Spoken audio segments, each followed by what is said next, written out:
But to finish the story, yeah, Zin was the ADC in 2019. He was known to be so loud that people who went to Worlds back when it was in Europe in 2019 could hear him in the whole arena because he screamed so loudly. It's insanely fun to hear about those stories. And that sounds like Yonkos on steroids. Yeah, exactly. And he's perma-talking. So then he transitioned over to support. Had some moderate success as support player, never really found his mark or found his place in the VCS team. And now he's back out of nowhere. Okay, that's like a roller coaster. But glad to see that he is back. And if he is that kind of a vocal player, normally on an AD carry position, you don't really utilize it that much. Of course, you speak to your teammates, but normally those roles are left open for your jungler, for your support. So perhaps that's one of the reasons why their change of playstyle, of communication, has been going bigger and bigger. Actually, we need to get some inside information on this once, if we are ever able to get it. Yeah, we'll have to interview Hanke after a few weeks and ask him what it's like with it to play with Zin as support, because, yeah, I remember the stories from back then where people seem to get annoyed by him just being too loud. As we see, Nami, aggressive trading, Zin in a little bit of trouble, has to flash away. I kind of like what MBE did there. They knew Zin was in that bush, so they're like, if we move behind the minions, then the binding can't hit us. And the moment it gets thrown out, they just go on to style. Yeah, good to see. Nami against Morgana, not a matchup we see a lot of. But Morgana traditionally struggles into healers, so might be a good one for Zodiac if he plays it correctly. I know one of the biggest problems for Morgana always used to be Soraka. Now, Soraka is a little stronger maybe in some aspects of her healing, but Nami can also do quite a bit of trading, so it looks like there's a lot going on with the positioning in the, on this 2v2. Quite interesting to watch how the players conduct themselves in the first few levels. I like that Slows was like, you know what, no, this time it's my time to shine. He actually went Ignite on Lucian himself as well. He's just going to go on full throttle, full damage. I love it. I love to see it. Prove yourself. Yeah, we've seen quite a lot of the Ignite Lucians lately. They've really started to just give the Ignite over to the Lucian, because on one hand, Nami's already building... Oh, there we go, there's the first gank. Good knockback. Unreal tries to get a follow-up damage, but he can't get in range to get that Q. Unfortunately, not enough follow-up, but yeah. Obviously, the Nami already builds heal enhancements, so having the heal summoner spell on her will actually yield better results later. And then also you want the kill on Lucian, so it just makes sense. He's also the one getting closer to the enemy, so in my opinion, this change came way too late. It should have been from the get-go that the Lucian goes aggressive summoner and Nami defensive. Like to see it, and that's also a very interesting thing. No matter how long you can play something, after half a year people still come up with new things to add on to that, which is one of the reasons why I personally love League of Legends. You're never done with finding out things. You can always go back to the lab. Yeah, we see this happening when we're in one patch for like a month, and after a month on the patch everyone seems to think it's figured out, but then someone comes up with a crazy new counter pick and the whole meta changes. Yeah, that's what happened with Elise, right? This patch. I mean, Elise has been amazing in solo queue for over a year now. She's been constantly sitting on 52% win rate, as Levi is find his first gank in the mid lane. Might clash into this Vi. He's waiting for him. Definitely waiting. Has the skill cap already completed, so the vision has been found. Goes in. Levi gets knocked in the face, but nobody else is there to follow up quite yet. And I don't think Tom Rio has the damage to get a kill there. Yeah, Tom Rio actually would have lost that really heavily later on. Good flash force. Artie has to flash away because he missed step there into the W, the shuffle from Emo. And Emo's first thing on our screen is actually quite a good play. So welcome to the VCS, Emo. Yeah, the knockbacks have been going in the favor of him. 2 thrown out and 2 hit. Very good, because Azir has now used his flash. That means if Tom Rio gets a little bit more attention towards the mid lane, that might be something they can get another lead from. In the top lane this time around, you would say it's going even again, but then you look at the CS, and Kiaya is once again out farming Summer quite heavily. On the Jace, now 12 CS ahead, and the wave is completely even at this point, which means he's already in a very good position. Yeah, and I would expect in this matchup that the Jace gets off to a great early game CS lead. It's not quite the same as Jax into Gragas, but Gragas can make use of his abilities to farm the wave safely and disengage against the Jace. The ranged advantage is just a bit too much to contend with. So, as expected, is also Kiaya, the best top laner of the last 2 years. He should probably win the lane in most cases, even though he had some struggles last week. That's a good bubble. Nicely done. If the binding connects, that would have been a very bad trade, and then actually Levi could have looked for something of a dive. It doesn't happen in this case, which means they will turn their attention towards the Drake. But Rio is there, they might actually go for a contest. A bit early to go for this dragon, but oh no, Nami, what have you done? Binding hit, and then can Levi follow up freely, and that means Style can do his Caitlyn Morgana things. Getting the first kill, also has lethal tempo, so you can just bully slows out of the lane, and that gives GAM a very easy setup for the Drake. Ah, the dragon used as bait there to lure MBE closer, and then it was double long-range CC into an easy kill. Nami should have never stepped up this closely to the bush when she knows that everyone is around the Baron, the Dragon Pit, so a little bit of tunnel vision maybe there, even from the MBE side, where they thought, okay, we need to contest the dragon, but honestly, it was a pretty obvious bait, and that's the first kill for Style. Back on an ADC champion, he's ready to carry this game. But GAM didn't actually go for the Drake after all. They, I don't know why, but they pushed back a little bit, and MBE is actually the one starting it up. You see the resets coming in from GAM as well, so they can't really go towards this Drake. So the first objective will still go over to MBE. True, a little bit of a consolation prize there, first dragon, and this is the first time they even got a dragon in the series against GAM. GAM went 4-0 on the dragon front last game, so a good start maybe in terms of objectives, but if you look at the gold, it's already more than a 1k gold lead for the side of GAM. Yeah, and that's of course due to the ADC and Kiaya with the CS lead. Good to see, and later in the game, the mid game is also going to be very difficult to play for MBEs, especially if Jace and Caitlyn get ahead, because that poke damage is already annoying, but give those guys like one item more, and you will see what it will do. You walk up and the half of your HP bar is completely gone. Of course, you have a little bit of sustain with Nami, but I don't think it will be quite enough if you're that far behind.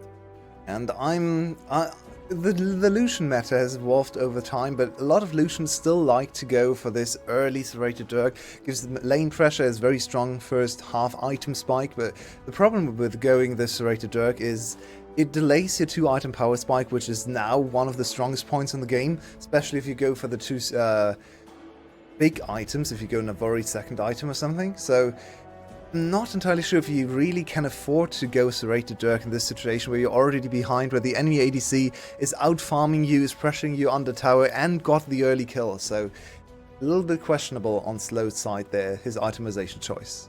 And it screams to me they want to make something happen and they want to do it fast. So in that case, I would expect from Rio, now that he has level 6, to just go bot lane again, try to do something there. But then you look at Morgana, who has a spell shield, so your entire amount of CC that Vi has gets negated there a bit as well.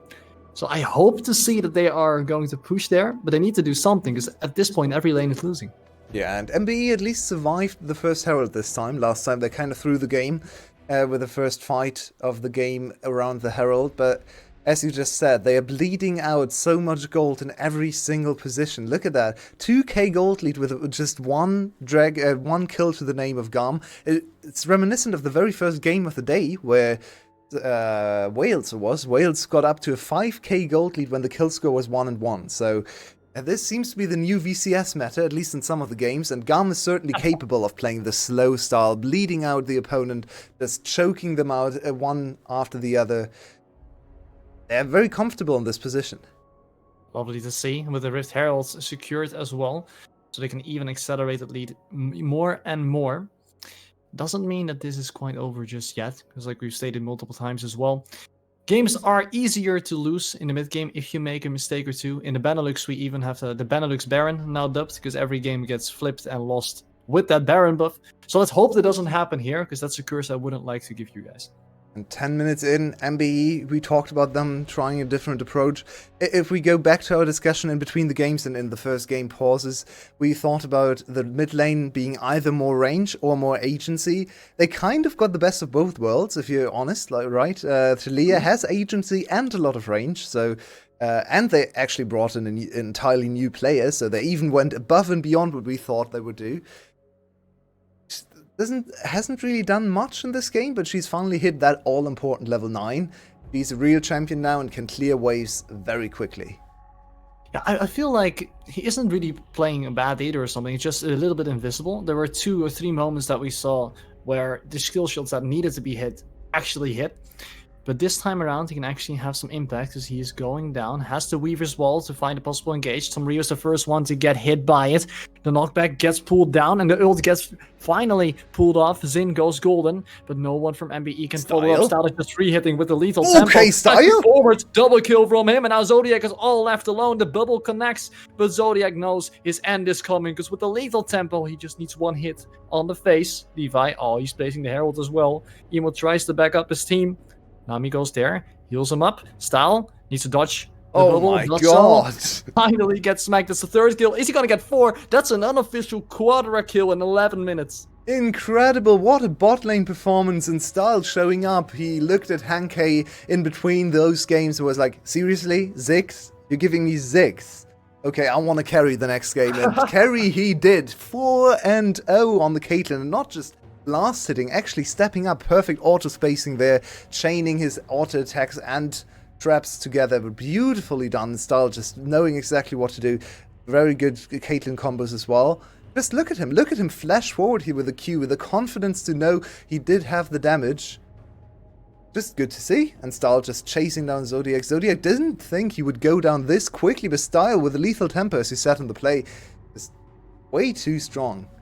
What a bot lane dive. This is something the VCS has lacked so far, and something that we see all across the globe. A lot of emphasis on early bot lane dives. And this is exactly why. You can win a game very early on. That's a 5-0 kill lead for GAM. Great aggro juggle as well. And one of the main important things that fight as well, Zin spell shielding Style that he didn't get hit by the tidal wave or by the bubble after that. Very good calm collectedness to make sure they get ahead. And while ahead, they definitely did, because they're now almost 6k up, going towards their Drake, the first one of the game for GAM. And it's definitely looking very good in their situation. But MVE tries to do something back in the bottom of your screen. They're fighting. They're actually getting the shutdown. Slows finds one back in return. Yeah, GAM kind of selling out the ADC there, but Style also overstepping, not respecting the enemy engage range. Want to see what actually happened. I think Flash ultimate from Tom Rio is what I can see if you look at the summoners. So a good shutdown over to the Lucian, and here it is. Yeah, just double Flash invested, good chaining of CC, and solid kill over to Slows, 800 gold into his pocket. Maybe the glimmer of hope, the silver lining they needed to get back into the game. As unfortunately, the Rift has gone Zapier again, and we have to look at our faces one more time. I saw the pause, and the first thought in my mind was Style died after getting a quadruple kill. He's tilted. He's out. He's Pause. Pause, guys, pause. VCS pause. We can't do it anymore. I died. No, but I can't die here. I died. No, I can't die here. I want to have my perfect game. My support has a better KDA than me. This is not allowed.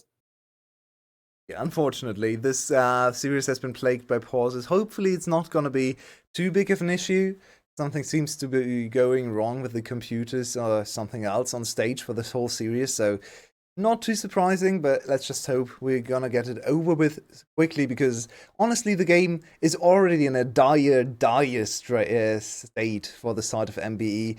They hoped for a better early game. They got there for 10 minutes. But then it all collapsed with another catastrophe. Last game we had the 8-minute team fight around the Herald. This game it's the 12-minute bot lane dive, and both end up with them 4 or 5k gold behind early on in the game. They survived 4 minutes longer than last time, so we're getting improvement. If only this was a best of 5. Yeah, they're scaling. Maybe they're scaling through the season, so every game is 4 minutes later, so in like 2 weeks they're gonna win some games at 30 minutes, hopefully. I hope so as well. I mean, like I said, it's early into the season, so we can cut them some slack. We don't really know what to expect from this team, and they are showing that they want to play. They're not like falling over and just letting everything happen. They're making proactive moves themselves. So that's honestly one of the good takeaways from this. Yep, I agree. I think in general they looked much more impressive the first time we saw them. Today they have kind of been handled rather easily by GAM, but then again, GAM is also looking better individually from their side. They had a week to improve their gameplay, and they're looking much crisper, much more assertive, especially when it comes to early play. So they're still playing a rather low-risk style, GAM that is, but they're executing on the things they are trying to do much better than last week, and the early game is looking cleaner and cleaner, which is important because, as we said at the very start of this series, which is now almost 2 hours ago, GAM has to play back-to-back-to-back series this week. They play today, they play tomorrow, they play the day after tomorrow, and tomorrow they have to clash against Team Wales. And now it looks likely that both of these teams are going to come in with a 4-0 perfect game score record.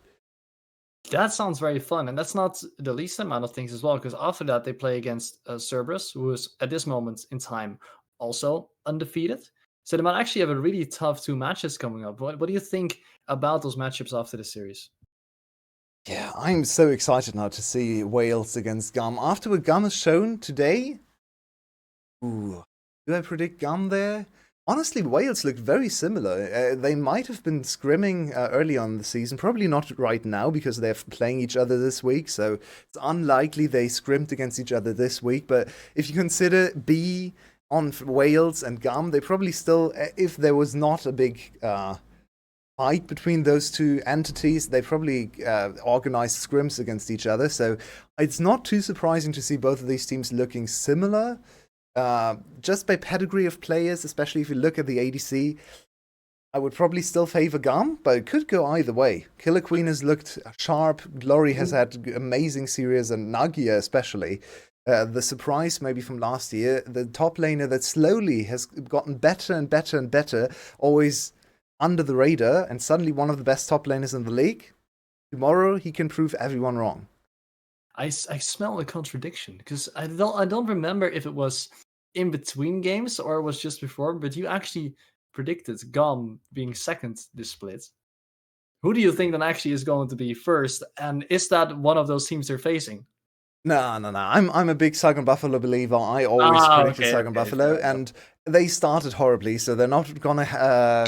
They're probably not gonna end up first place in regular season. If they get their things together, they should still be a big contender for the players, because honestly, they've stayed together as 5. They've gotten better every year, so this year is really the year they have to win. If they don't win this year, it's a big disappointment for these 5 players. So I'm still a Buffalo believer, but after their early start, I feel like they're kind of out of the running, because we only play 14 best of 3. So if you start 0-2, really hard to get first place after that.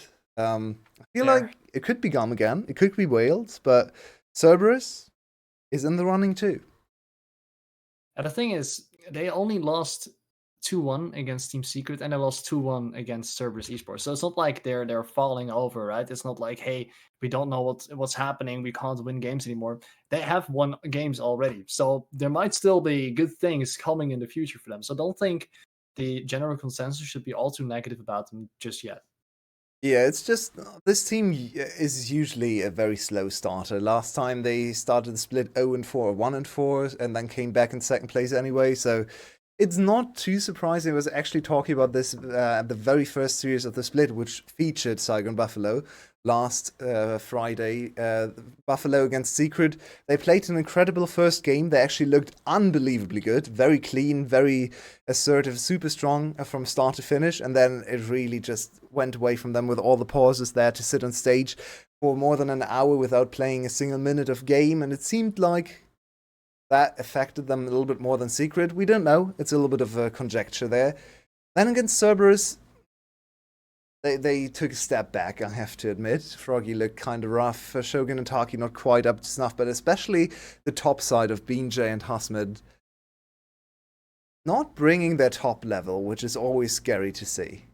I remember there was a lot of talk about, especially Froggy last international tournaments, that people expected perhaps a bit more from him on that side, but he couldn't really deliver. I don't know exactly what it was about, but I feel like everybody has that idea of he can actually perform and he's actually a good prospect, but it just doesn't come out in the most important of moments. I don't know if that's true at all, but that's just the things that I've heard in the meantime. He's a very divisive player, let's say it like that. He's a very good team fighter, he has a very good engaged sense. Not the greatest mage player. and that can be his detriment. He used to be very bad at farming. He's actually gotten better at that. But yeah, we've seen him clash against Kati to reel back into this series a bit so many times now, and most of the time, the biggest advantage for Kati over the likes of Froggy and other mid laners is that he's just so unbelievably consistent. He can play everything, he can play all the control mages, which Froggy just can't do to the same level. And if you talk about regional dominance, Kati is the one to look out for, because he has won every single title since 2020, apart from that one Mickey Mouse winter split I talked about earlier, which went to Cerberus, where he went to 5 games too, by the way. So he was only 1 game away from winning those. But he won 2020 on Flash. Then he went over to GAM and won every title with GAM. So he's one of the most dominant regional players or domestic players any region has ever seen over the course of the last 3 years, really. And if he wins another one, he would tie one of the legends of Vietnam, which is Slay. He's already on 5 titles. It's really, really impressive. At that moment, you start to actually forget what it's like to lose. And that's both a very satisfying thing, but on the other hand, also a very dangerous thing. Because you see a lot of people who have been at the top for a very long time, slowly but surely fall off a little bit. We've seen it with tennis all over the place. I think you can give examples in NA, Bjergsen, Double Lift. We can look at EU. Perks, in this case, a little bit not the highest of highs he's had anymore. Are you scared that might happen to Kati as well? Or do you think, like, oh, this guy's always motivated, also always have the power of his team behind him? Yeah, I've not really seen anything that would indicate that Kati has problems with motivation. I would actually look to Levi rather in terms of motivational things, especially because he has been playing since 2017 and he has tried to get into other leagues and never really succeeded. So there might come a point where he's just not happy with VCS anymore. He seems to be in a fine mental state again. There were some rumors that he would go to a different team in the offseason again, but he stayed on GAM. So if anyone on the team would lose motivation, I would actually think it's Levi, first and foremost. But yeah, Kati has always seemed a really good worker, very good team player, and he's worked in all the different team environments he has been in. So I don't really have any negative things to say about him. I think he's just a super solid player, able to fit into any environment he finds himself in. Yep. That's what I love to hear. That's what I absolutely love to hear. Of course, he made like a quick step. I think it was for JD Gaming, right? He played in the LPL for a split. Levi did, yeah. He played 5 games or something. Didn't win a single one. He was on 100 Thieves for Academy most of the time. Never really made that huge. He's up in there, right? Once or twice. I believe he played some games, but never really made the starting lineup. Mostly because of communication issues, as far as I know. But that's back in 2018 too, so that was his second season ever. Yeah, it's you never really know. Speaking of never really knowing, we're once again staring at a timer from VCS official, so I think we're gonna go to another little tech pause on our screen as well, because we don't quite know how long we're in for in this particular pause. So see you on the other side, hopefully in about 5 minutes. Let's pray for a quick continuation of Game 2.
And we're back again, dashing in. Oh, but we can't find Style because he got a shield. Okay, the pause is done. We are back in the game to catch you up back to speed. 5k ahead from the side of GAM, and MBE needs to try everything in their power to possibly turn this around. Yeah, and the last thing we saw, if I remember correctly, was Stahl going down to an overextension and the big shutdown going into slow. So it's Slow's time to shine. He's the one with gold underneath or under his belt, so maybe he can do something. He has one item completed. The Lucian is hitting his mid-game power spike, so if ever he was gonna carry his team, here we go. He is definitely going for it, and once again, Emo forcing Kati to actually get away from there, using the flash once again. The skill shots have been hitting quite frequently. It has been going well for him, and this time around, like you said, Slows needs to make sure they get ahead. Some Rio goes in with the ultimate, finds it, the tidal wave comes up as well, but the Emperor's Divide keeps everyone away. Kati is alive, but the heal does the same thing for the side of MBE.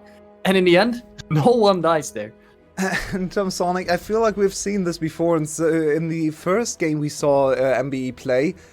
They find good engages, they find good opportunities, but no one ever dies on the GAM side. How are they doing it? If I had the answer, I would tell you, but I have no clue. I guess, once again, good spacing and the Emperor's Divide, actually making sure that no one can really follow up, but on the other hand, I feel like they can't keep getting away with this. Yeah, I wholeheartedly agree. It's so frustrating to watch for this new team in the league. There's such a good sense of engage there from Tomaria, who generally, I think, over the course of the first 4 games has looked quite competent. A good new jungler. And of course, he was scouted by GAM, so you would expect him to be decent. It's good to see him against his former team, against the team he learned everything under, actually performing. He's not finding the kills, unfortunately, but at least he's finding his opportunities to shine. He got trained well, and he needs to show it here at MBE. Another thing which is perhaps a bit interesting to talk about, because top lane is an island, but 60 CS lead for Kiaya and the tower. Yeah, Kiaya did not want to go down with the last series he played against Flash, where Yoshino got the better of him, solo killed him multiple times. He's showing up today and demolishing Sunmer in the 1v1 matchup. Getting a Warhammer and a longsword. As GAM is just sieging this mid lane, they get the tower, Herald pushes while the flash forward, and Slow's flashing away, but still zoned off, and with the Herald charge coming in, GAM have created an awful lot of space. They didn't look to Kiaya, just heat-seeking missiles on Slows. Oh, we go again! Somrio goes in and the tidal wave hits a couple, but MBE can't follow up, and Stahl is just on the back line, firing away, doesn't even die again, and I like what MBE is trying here, but it feels so forced. Did I curse him? Oh, I feel so bad. That was not the engage to go for. The ADC, he has all the damage on your team. He got the big shutdown and he was 200 HP when you engaged over the wall into all those defensive champions on the other side, into the likes of Morgana. That was not the way to go, Tom Rio. The first big overstep from him here. He's only level 9, but look at how quickly they deal with his engage. And keep your eyes on Slows on the left side as well. He just can't follow up. He tries to get close enough, but that's Levi's clone, by the way. So he hit Levi's clone for a solid 3 seconds, and then nothing happened. Oh. Meanwhile, his jungler just died. So unfortunately, really not the engage to go for. And now they find themselves more than 8k gold in the hole. Good positioning from Stahl though, flashing away the moment he gets out of the Vi ultimate, pushing out the damage. Yeah, but MBE a bit too overforced. I kind of understand what they're trying to do, because they were at that point like 5-6k behind, and they probably had the idea, if we lose or if we keep this up, we are going to lose. Now they haven't spent their gold yet, we can try to look for something, but if your own ADC is at half HP, you can't really walk into the fight either. But they're at least trying anything they can, and GAM is moving towards Gregas right now. Summer, can you get away? He can, while the ultimate is being put down. If he gets put in place, the root can follow up, but that doesn't happen. Yeah, unfortunately for Zin, he doesn't have a stopwatch available, so can't chase under tower. It's also a pretty tanky boy under turret with a lot of sustain, a lot of counter CC, so maybe the better idea not to pursue this kill. Instead, Kiaya now under pressure, good flash. What was it? The knockback once again, Emo finding it. He is actually playing a very good game, but it looks just rough to play it out. Levi, look for a possible engage. Not going to happen this time around. And another big shutdown going over to Slows. He collected more gold. He is quite strong now. He's actually really, it's something you can't disrespect too much, and we know Lucian can carry games. It's not easy from this position when all the other members of your team are so far behind, but individually, this Lucian should honestly be almost on even gold compared to the enemy ADC. And started this game with a 4-0, remember.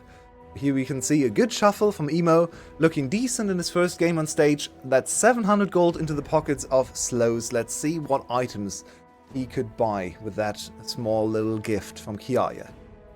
He probably has a second one at this point, and I just hope it isn't the collector, because then that would be a little bit rough. But yeah, you will sit on that serrated Dirk otherwise. And it looks like he can actually dish out quite an amount of damage. GAM now realizing perhaps a bit that they have overstayed there, playing it a little bit slower, setting Kiaya towards the bot side of the map. You can push that out, and if you do it lane by lane, systematically, you should be able to get the snowball rolling even harder and go towards the Nash. Look at the GAM magic again. They just lost a huge shutdown in mid lane, but their gold lead is still 8k. How did they do it? Where's the gold coming from? They're just spawning gold into their pockets. Are they cheating here? I'm not sure. But this is something GAM has done over the course of the years over and over again. Levi was super famous for this. And now they're just starting Baron because they got bored with the current game state and they have Caitlyn at his ear. Trap's being put down on the bottom side, so Slows needs to dash. Kati looking for the Empress to fight, finds it as well. Tamrio gets back, but he is going down in the end. Style with that kill. And now it's just going to be turning back to the Baron. Don't overstep too far, as Kati almost dies and the Shock Blast goes wide. Impressive little kiting from Zodiac there, dodging multiple spells, but now Slow's time to shine. Look at that burst. He actually is respectable, and Emo with a lot of zoning. FMBE successfully... Yeah, they've pushed GAM off the Baron, so no easy Baron take at 20 minutes for GAM. They have to respect the enemy team a little bit more, and it's good to see MBE fight back from an 8k gold deficit to at least stay somewhat competitive here in this series. Feels like GAM is just testing the waters a little bit. Are you going to do anything if you walk up to the Baron? Yes, okay, we're going to try to push you off. It isn't the best of situations, so we go back again and we try it a little bit later. That's the kind of calm collectedness you need as well in those situations. And they're portraying it very well. And then at the exact same moment they reset, once again their solo laners are pushed to the side lanes, make sure those things get pushed in again and they can regain control. Yeah, indeed, but can they really do something that lasts for themselves in this game? They need to contest the next big fight and maybe get more than just stopping GAM. They need to actually win a team fight, get some shutdowns, get some objective shutdowns to really have a chance to come back in this map, because they're delaying the game. Yeah, that's good enough. That's a good start, but it's not good enough to win the game. And Kati's on the hunt again. Tom Rio. I've seen this before, and when the binding hits and the ace in the hole follows, Rio goes down once again before anything happens, and we are going to get the same exact dance. Emo's being bullied away by Kati, as the TP was cancelled on the bottom side from Gregors as well, so it's a 4 against 3, and then MBE can go nowhere. Kati dashes forward, but Stala is the one that gets his double. Emo with one hit left, burns down, but he doesn't die. I don't think it matters in the grand scheme of things, because GAM can go towards the Nash. And this seems to be GAM's opening. They went again, brute forced their way onto the top side of the map, just chased down Tom Rio again, just heat-seeking missile Kati is himself, and pushes him into his team. This time they get 2 more kills, and that's Baron for the side of GAM. That should really be all she wrote for this game. And MBE, I think they can still walk away with their head held high. They are playing against the multiple-time champion of the VCS as a new team, and they've shown us some good aspects of their gameplay. Yeah, in a 1v2, he doesn't die quite yet, flashed over the wall, stays alive, Kati TP's in, Emo is now going low, but the end, he's burning down, taking slowly, Kati gets that kill, Rio over the wall, he wants to find his kill on his former teammates, but he can't do it, because Kiaya still gets away with it, with the shields. It is just not fair. How is he alive? He actually walked away there. I mean, he's 5 levels ahead of the Vice, so honestly, not that big of a surprise. And now Levi on the chase, he wants a little bit more. Good flash. Empress survives, doesn't hit. Zodiac under half HP. Levi a bit too far up perhaps, and it feels like GAM is now just pushing themselves a bit. They don't have to go for the 2v3 play, but they can do it, right? Because they're 13k ahead. 13k indeed, 23 minutes, and this is that snowballing potential we talked about in between the games in one of the pauses. The game in the current state is just so incredibly snowbally, so quick, the pace is just too quick to keep up with, and even if you falter once or twice, sometimes it's enough to come back, but sometimes if you double down, it's also not that big of a deal, as we can see here with GAM. They can't do the Baron after their first push, but they just double down, they get another pick, they get another 2 kills, and now the game's really unreachable for the side of MBE. I think so as well. It was fun to see while it lasted, and now GAM is just shoving in all the waves that they can to break open the base. Who's going to be the difference maker this time around, and what can MBE do at this point to like stand a little bit taller? You can see the gold on the left side of your screen as well. 3 members of GAM just being on top. Yeah, Xin has more gold than the MBE jungler. That feels bad for Tom Rio, who's had some really rough few minutes after his team fell behind. He couldn't really do anything, and he's the first member to die. He's the one to sacrifice his body and to try and save the game. But look at this ADC. In. He doesn't care. He just goes and he keeps on stacking, and he gets another one as Kiaya is standing in front of Summer and Slows, being there menacingly as the minions join in as well. The tower is getting punished. It's getting hit. It's getting destroyed. And MBE, are you going to do something, or are you just going to look at the end of your game? Kati shuffles the wrong way, but it's a victory dance nonetheless as GAM close out the series with a convincing 2-0 victory. You can say that again. That was quite the stomp for GAM in Game 2. Once again, too many pauses really to keep up and remember what happened in the game from start to finish.